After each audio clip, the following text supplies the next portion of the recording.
काफ़ी टाइम के बाद, ये कह सकते हैं कि भाई लॉन्ग ब्रेक के बाद, आपके समर वेकेशन के बाद आपकी क्लास आज स्टार्ट हुई है। और ये भी उम्मीद करता हूँ साथ के साथ कि आपने जो होमवर्क किया है वो नीट एंड क्लीन किया होगा और सभी ने किया होगा अच्छे से। Again welcome to CRI classes, online classes. CRI classes में आपका स्वागत है। अब हम स्टार्ट करेंगे अपना थर्ड जो लेसन है, थर्ड लेसन। इससे पहले हमने 1 और 2 लेसन कर लिए हैं, कर चुके हैं, रीडिंग भी कर लिया है, उनका क्वेश्चन आंसर भी कर लिए। Now we will start our third chapter. The third chapter name is glimpses of the past.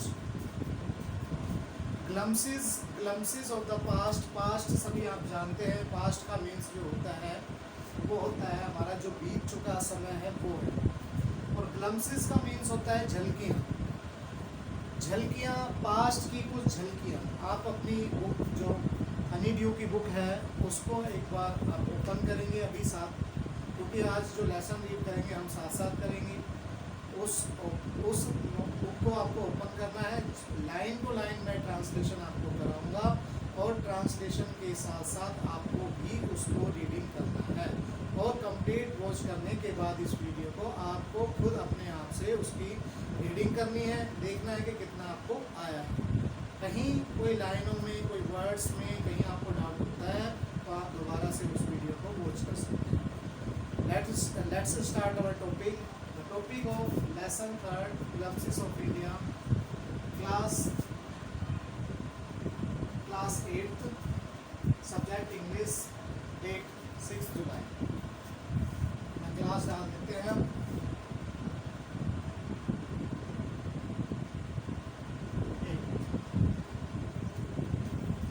बच्चों आपका जो लेसन है थर्ड, वो उसमें आप देखोगे जैसे बुक ओपन आपने की तो उसमें जैसे आपने देखा जो हमारा स्टार्टिंग है glimpses of the past, past की झलकियाँ जो हमारे लेसन में दी हुई है, ये एक कॉमिक पिक्चर की तरह दी हुई है। कॉमिक पिक्चर समझते हो आप कि एक पिक्चर दी हुई है, उसमें कुछ कुछ हिंट्स आपको दिए होते हैं। कुछ हिंट्स का मीन्स ये है कि आपको उन हिंट्स के द्वारा ही पूरी स्टोरी को समझना होता है। पूरे सेंटेंसेस जो उसमें बनाने के लिए हो सकते हैं, या आप कह सकते हैं कि पिक्चर के द्वारा आपको उस सीन को समझना है और एक स्टोरी क्रिएट करनी होती है। बाकी इसमें स्टोरी क्रिएट करने का कुछ नहीं है। आपको कुछ लाइनें दी होगी जो आप उन लाइनों को रीड करके आप अच्छे से उनको समझ सकते हैं। और उन पिक्चरों को, ये पिक्चर जो दी हुई हैं उनको आप देख सकते हैं। पास्ट में आपने हिस्ट्री के अंदर आपने पढ़ा होगा, हिस्ट्री के अंदर हमारे जो पास्ट के 1857 की जो लड़ाई थी, हमारा जो स्वतंत्रता संग्राम युद्ध था अंग्रेज़ों के विरुद्ध जो हुआ था, वो उससे रिलेटेड कुछ एक इसमें एलिमेंट्स, इसमें तत्व या ये कह सकते हैं कि उनकी घटनाओं के बारे में इसमें बताया हुआ है। Let's start. फर्स्ट पेज पर आपको जो दिया हुआ है वो दिया हुआ है आपका जो शहीद के नाम से ये मार्टायर्स है। तो जब भी जैसे हमारा जो देश है वो आज़ाद हुआ, उसके बाद एक फंक्शन ऑर्गेनाइज हुआ और उस फंक्शन के अंदर जैसा कि आप देख सकते हैं यहाँ पर पिक्चर दिखाई हुई है। उन ऊपर वाले के अंदर, ऊपर वाले जो बॉक्स है उसके अंदर यहाँ पर ये इंडिकेट करता है, ये लता मंगेशकर जी है, नेहरू जी है, लाल बहादुर शास्त्री जी है, ये इंदिरा गांधी जी है। तो ये इंडिकेट करते हैं पिक्चर कि उस फंक्शन के अंदर ये सारे मौजूद थे। और उस फंक्शन के अंदर यहाँ पर ये बोलती हुई कुछ लाइनों के बारे में बताती है। बिफोर यू रीड, यानी कि चैप्टर में आपके स्टार्ट होने से पहले कुछ बताया हुआ है जो इस लेसन का कंक्लूजन है, सार कह सकते हैं हम इसका। तो यहाँ पर दिया हुआ है, मैं रीड कर रहा हूँ आपको, साथ साथ उसके बुक के ऊपर आपको फोकस करना है और उस बुक के ऊपर आपको लाइन टू लाइन में आपको रीड करा रहा हूँ, उस पर ध्यान देना है। पढ़ते हैं। Here are some pictorial glimpses of the history of our country from 1757 to 1857। यहाँ पर हमारे इतिहास की कुछ झलकियाँ, कुछ झलक पिक्चर के रूप में दी गई हैं। और ये पिक्चर कुछ बबल करती हुई भी दिखाई देती है, ऐसा लगता है ये जैसे बोल रही हूँ। और ये घटना जो यहाँ पर इनमें पिक्चर में दिखाई गई हैं वो है 1757 यानी कि 1757 से 1857 के बीच में, 1757 से 1857 के बीच में जो ग्लम्पसेस हैं वो दिखाई गई हैं। These pictures and speech bubbles, ऐसा लगता है ये पिक्चर्स कुछ बबल करती हैं, कुछ बोलती हुई हैं। Will help clarify your understanding of the condition that led to the event known as the first war of independence in 1857। और ये जो पिक्चर्स हैं वो ये भी क्लैरिफाई करेंगी, आपको इस बात को समझाने में भी मदद करेंगी कि ये जो हमारा स्वतंत्रता संग्राम 1857 का स्वतंत्रता संग्राम फर्स्ट वाला जो था वो किस प्रकार से हमारा स्वतंत्रता जो संग्राम था हमारी आज़ादी के लिए जो हुआ, वो ये पिक्चर उस बात के लिए भी हमारी इंडिकेट करते हैं, उस बात को समझाती हुई भी प्रतीत होती है। अब यहाँ पर फ्लैशबैक में ये जो फर्स्ट चैप्टर दिया हुआ है, फर्स्ट चैप्टर नहीं, फर्स्ट जो ये इसका एक पार्ट में इंक्लूड किया गया है, जैसे मार्टायर्स है, तो यहाँ पर दिखाया गया है कि शहीद होने के बाद जो हमारा देश स्वतंत्र हुआ था वहाँ पर एक फंक्शन हुआ। उस फंक्शन के अंदर जो ये फंक्शन था एट फंक्शन इन दिल्ली के अंदर था। ओ माई कंट्री मैन, इसमें लिखा हुआ है कि ओ माई कंट्री मैन, मेरे देश के वासियों, let your eyes fill with tears as you recall the sacrifices of Indians martyrs. आपने ये सॉन्ग सुना भी होगा कि ओ माई कंट्री मैन, मेरे देश के वासियों, जरा आँख में भर लो पानी, जो शहीद हुए हैं उनकी जरा याद करो कुर्बानी। तो ये सॉन्ग यहाँ पर गाती हुई यहाँ पर प्रतीत होती है। ये चैप्टर आप अच्छे से, यानी कि आप ये फर्स्ट पार्ट दिया हुआ है मार्टायर्स का, वो आप अच्छे से देख सकते हैं। दिख रहा है सभी को? इतना क्लियर है? आप दोबारा से इसको रिवाइज भी कर सकते हैं, देख भी सकते हैं दोबारा वापस जाकर कंप्लीट होने के बाद, जहाँ से आपको डाउट होता है, क्योंकि जब तक आपको लेसन क्लियर नहीं होगा तब तक आपको इसके क्वेश्चन आंसर नहीं आ सकते हैं। और डिफ़िकल्ट वर्ड्स जो होंगे मैं वर्ड मीनिंग के अंदर आपको बता दूंगा, आप इन पर भी अंडरलाइन कर सकते हैं। सेकंड फेज पर चलते हैं। सेकंड फेज में दिया हुआ है जो सेकंड पॉइंट है हमारा, फर्स्ट पॉइंट हमने यहाँ पर एक्सप्लेन कर दिया है द मार्टायर्स, और यहाँ पर सेकंड में दिया हुआ है द कंपनीज कॉन्क्वेस्ट्स। जो कंपनी थी, कंपनी का मीन्स ये है जो ब्रिटिश ईस्ट इंडिया कंपनी थी, उनकी जो जीत थी वो विजय उन्होंने कैसे हासिल की, इन पिक्चर्स के अंदर दिखाया गया है। यहाँ पर आप देख सकते हो कि पहले जो साम्राज्य था उनका वो सिर्फ यहाँ तक ही था, उसके बाद उन्होंने पूरे इंडिया के अंदर अपना कब्जा कर लिया, और धीरे धीरे किस तरह से कब्जा किया वो यहाँ पर इसमें इंडिकेट किया गया है। मैं आपको रीड करा रहा हूँ, धीरे धीरे से आप उसको समझते जाएंगे। द कंपनीज कॉन्क्वेस्ट, कंपनी की विजय जो थी, कंपनी का विजय अभियान जो था वो है। With the superior weapons, the British East India Company was extending its power in 18th century India. British east India company के जो हथियार थे, वेपन्स का मीन्स होता है हथियार, और वेपन्स जो थे वो इतने अच्छे थे जिससे उन्होंने अपने एक्सटेंडिंग इट्स पावर, जिन्होंने अपनी शक्ति को बढ़ाया, अपनी पावर को बढ़ाया 18वीं शताब्दी में। इसमें 1765 का जो मैप है वो दिया गया है, और ब्रिटिश जो शासक राज्य थे या जो एरिया थे वो इसमें दिखाया हुआ है, इंडिकेट कर रहा है, देख सकते हो आप। बाकी कुछ ही, यानी कि 1765 के अंदर कुछ ही एरियाज के अंदर ही अंग्रेजों का शासन था। उसके बाद धीरे धीरे उन्होंने अपने साम्राज्य को फैलाया। किस तरह से फैलाया वो हम यहाँ पर पढ़ेंगे। उसके बाद सेकंड बॉक्स के अंदर इसमें दिया हुआ है इंडियन प्रिंसेस वर शॉर्ट साइटेड। जो इंडियन प्रिंसेस थे वो शॉर्ट साइटेड थे। शॉर्ट साइटेड का मीन्स है कि वो ज़्यादा दूरदर्शी नहीं थे, यानी कि ईर्ष्या भी करते थे एक दूसरे से।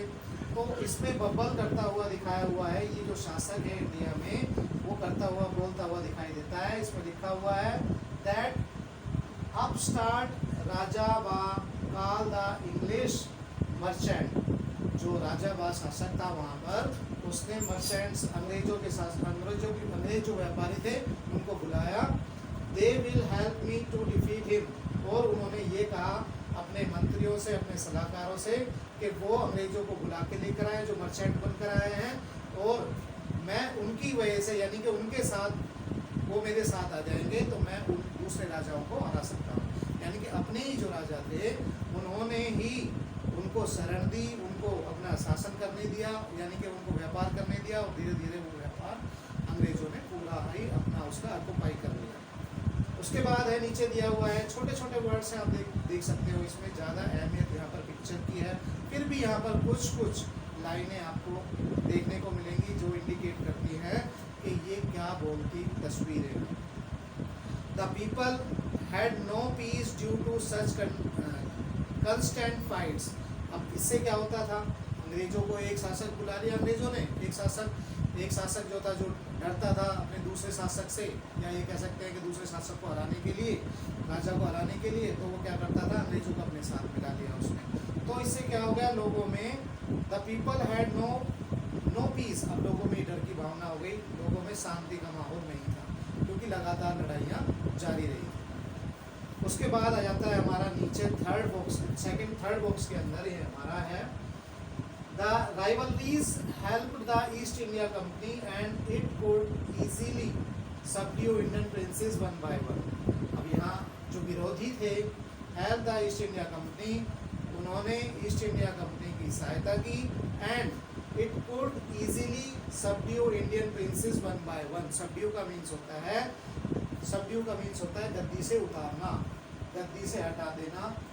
तो ये हमारी जो सेकंड पॉइंट है वो चल रहा है, द कंपनीज कॉन्क्वेस्ट, कंपनियों की जो विजय है वो कैसे उन्होंने अपनी विजय आरंभ की या कैसे कैसे वो जीतते गए। तो उन्होंने राजाओं का साथ दिया, वो साथ देते थे तो वो जीतते थे, तो वो उनके उसके लिए यानी कि उनको जिताया उन्होंने, तो उसके एवज में अपना कुछ भी चीज़ वो मांगते थे, व्यापार करने के लिए कहते, या फिर कुछ साम्राज्य अपने पास रखने के लिए कहते थे। उसके बाद है उस समय 1757 से 1859 तक 1757 से 1859 के बीच के अंदर एक शासक हुआ जिसका नाम था टीपू सुल्तान। आपने पढ़ा होगा अच्छे से। A far-seeing ruler like the brave Tipu of Mysore fought the British till he died fighting. इसमें दिया हुआ है कि a far-seeing ruler, एक दूरदर्शी राजा, रूलर लाइक द ब्रेव, जो कि एक बहादुर था जिसे टीपू सुल्तान कहते हैं, वो अंग्रेजों के विरुद्ध लड़ते हुए मारे गए या लड़ाई करते हुए मारे गए, यानी कि उन्होंने अंग्रेजों से लड़ाई की, वो निकालना चाहते थे देश में से उनको। उसके बाद हमारा नेक्स्ट बॉक्स आ जाता है, हमारा नेक्स्ट बॉक्स के अंदर आप देखोगे, thank God there is peace in the country now, no more wars and no looting by thugs. छोटे छोटे वर्ड्स हैं इसमें। तो जब टीपू सुल्तान का शासक था तो वहाँ जो शासक, वो जो उनके पीपल थे, लोग थे, जो प्रजा थी, वो खुश थी उनसे। तो उस समय वो कह रहे हैं, बोलता हुआ एक व्यक्ति दिखाई देता है, तो बोलते हुए दिखाई देता है, वो कहता हुआ प्रतीत हो रहा है कि there is peace in the country now, अब देश के अंदर शांति है, नो मोर वार्स, अब लड़ाइयाँ नहीं है, and no looting by thugs, कोई भी लूट नहीं करता है। How did Indian react to the these conquest इन विजय से, यानी कि जो जीत रहे थे अंग्रेज, उन विजयों से जो इंडियन लोग हैं वो क्या सोच रहे थे वो बताया हुआ है इसमें। तो यहाँ पर बताया हुआ है कि जो कुछ लोग थे वो ये थे कि भाई ये सोचते थे कि जो टीपू सुल्तान है उनकी वजह से अब शांति है, लड़ाइयाँ नहीं होती है और ठगी लूटमार नहीं करते। It is God who sent the British, एक व्यक्ति है उसमें दिखाया हुआ है, वो कहता है कि ये भगवान ही है जिसने उन्हें भेजा है, यानी कि अंग्रेजों के बारे में वो कह रहे हैं। Our destiny is linked with them, हमारा भाग्य भी उनके साथ जुड़ा हुआ है। डेस्टिनी का मीन्स होता है भाग्य।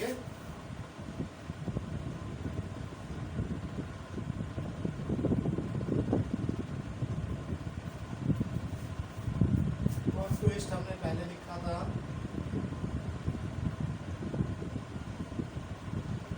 विजय, जीतना, जिसे हम कहते हैं जीतना।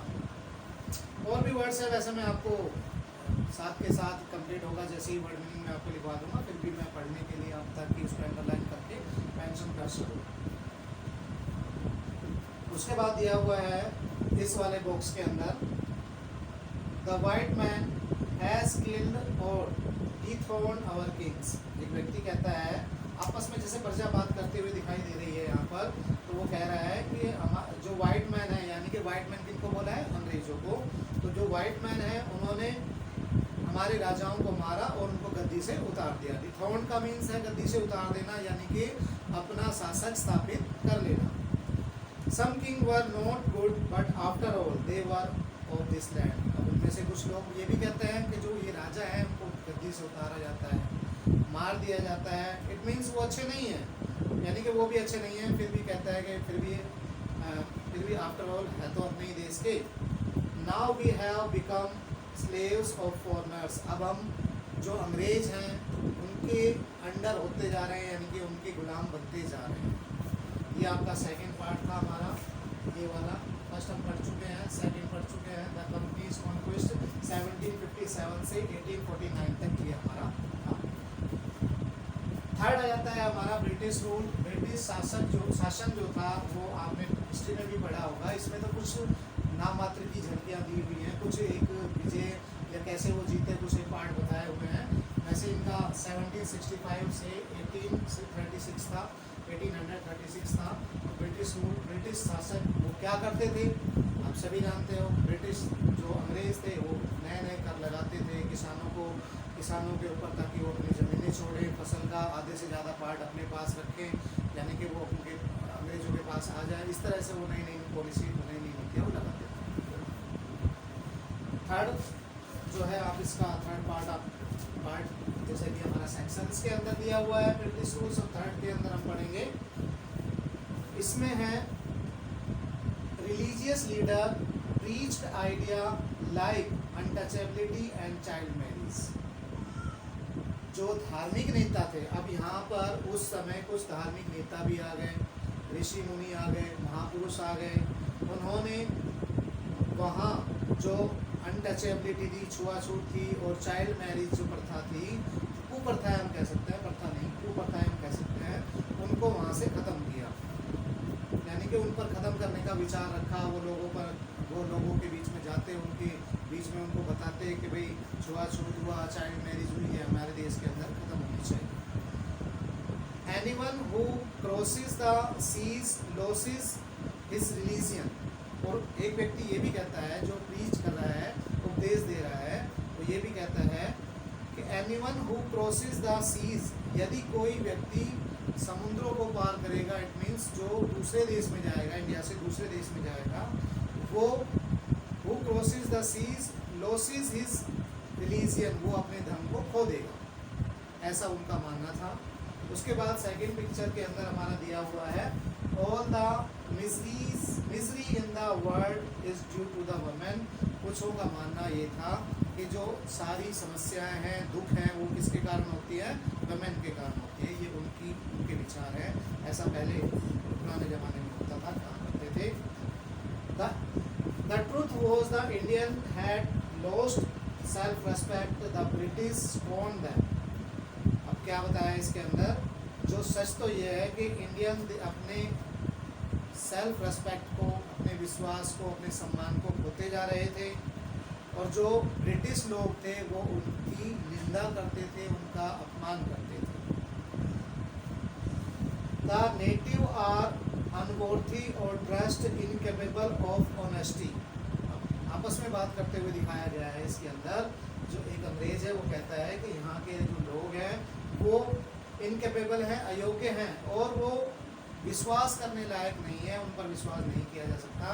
अब उसके बाद एक भारतीय है उनमें से एक जो उनके साथ मिला हुआ है, वो कहता है true you are honour but I am honest. हाँ ये सच है, पर महाराज मैं तो बिल्कुल ईमानदार हूँ, ऐसा वो कहते थे, क्योंकि उनको उनका साथ चाहिए था। उनका being merchant the British wanted quick profit. अब एज अ मर्चेंट वो यहाँ पर इंडिया में आए थे, तो वो चाहते थे ज़्यादा से ज़्यादा प्रॉफिट वो वहाँ पर प्राप्त करें।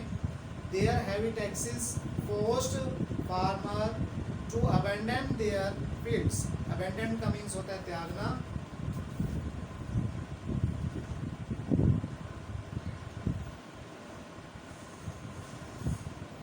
छोड़ना,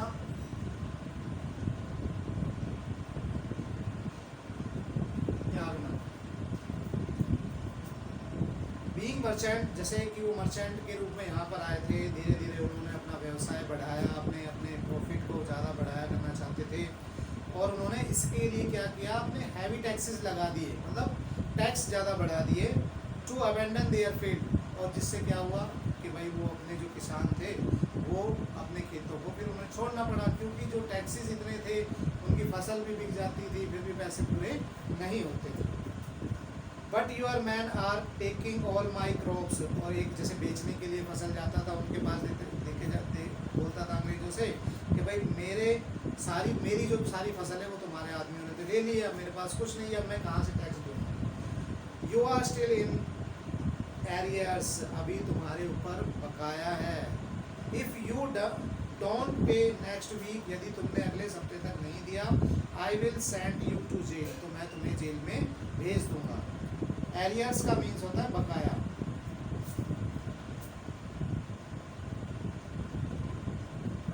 एरियर्स हमने जो इसमें दिया हुआ है उसका मीन्स होता है बकाया,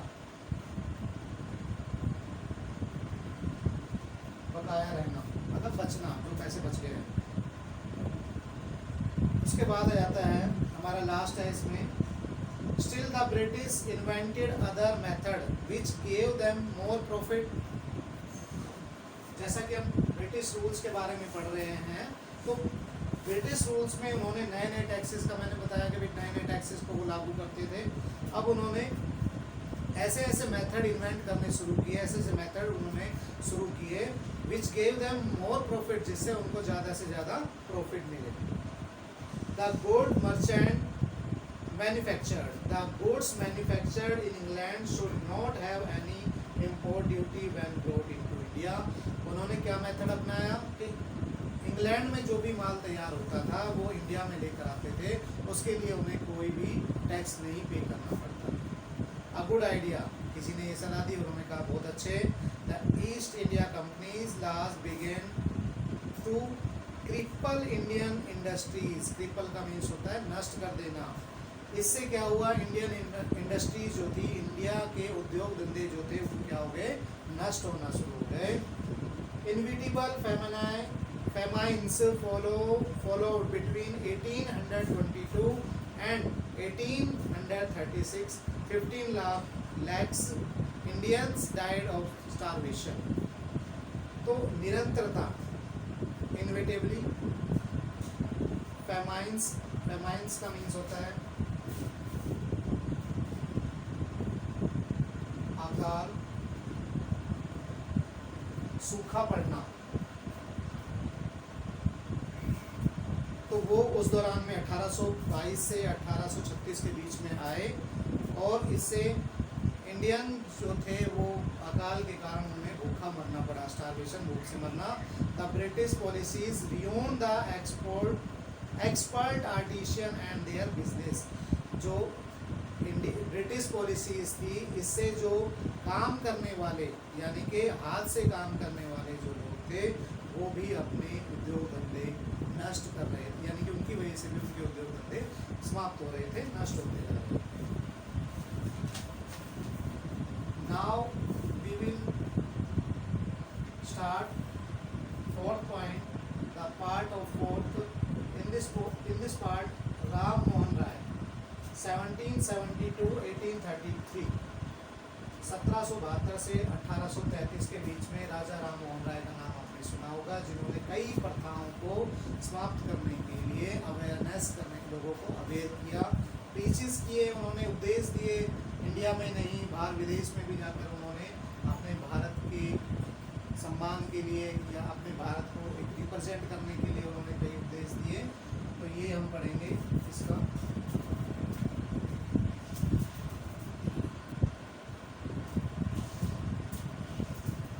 So dear students, enough for today.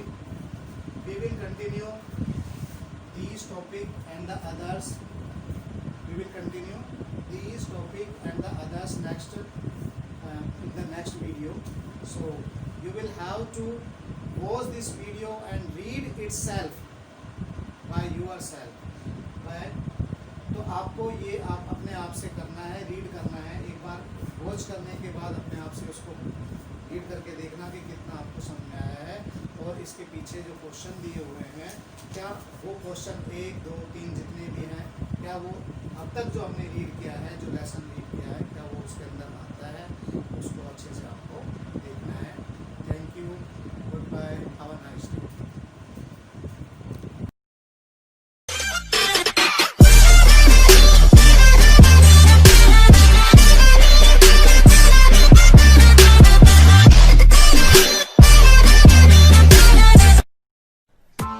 Press the bell icon on the YouTube app and never miss another update.